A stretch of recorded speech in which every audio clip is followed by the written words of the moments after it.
He tōpūtanga o e tahi kaiarahi Māori e whakahea nei te whakahau a te kaiarahi takiru o te Pāti Māori, a Dibinariwa Peka, kia panai atu te māngai kāwanatanga o Iharaira ki Aotearoa, mo te riri ki Gaza te take.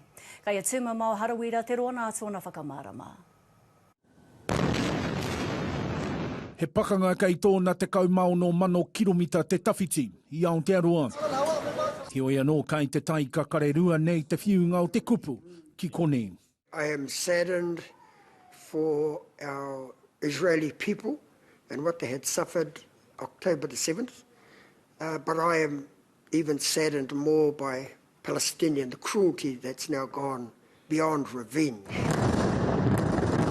What we have seen in the last 2 weeks is a terrible uptick in anti-Semitism throughout the world and in New Zealand. We've seen attacks, we've seen people killed. The violence and their limbs being ripped off and the amount, the extent of the imbalance in this atrocity. I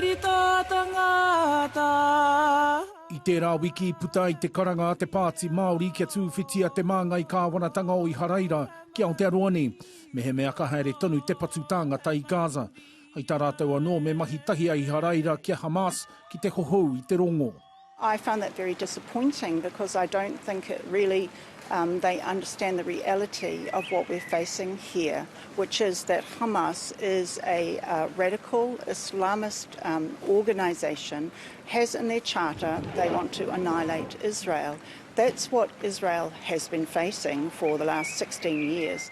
We must always stand against the oppressor. Others have their whakaro and kei te pai for them to justify that for themselves. You know, we must do all we can do to use our influence to appeal for peace. Ko tāku te Cherie Trotter, te upoko o te Rōpū Indigenous Coalition for Israel. Kai te wero ia I ngā pūrongo e puta mai ana I te whenua o Gaza.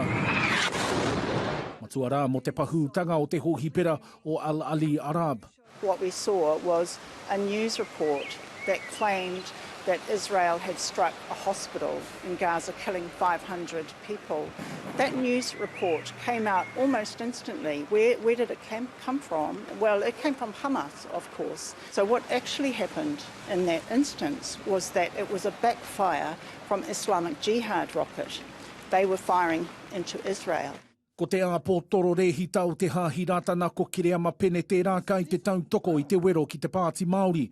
Heo e no kai te māharahara ia I te huarahi, kai te takahia e te whenua o Iharaira, I raro I te mana whakahaere o Benjamin Netanyahu. Israel now has a warmonger of a prime minister in Netanyahu. He doesn't mind letting blood. And right now he is milking the sympathy of the world to crush Hamas. Aha kua kai hea koe tuana I tēnei take, ka ore he kōrero I tuatu. Te whai whakaro nui ki ngā ika, kua hawa, e te kūpenga o te riri. Tuma mao harawira, te ao marama.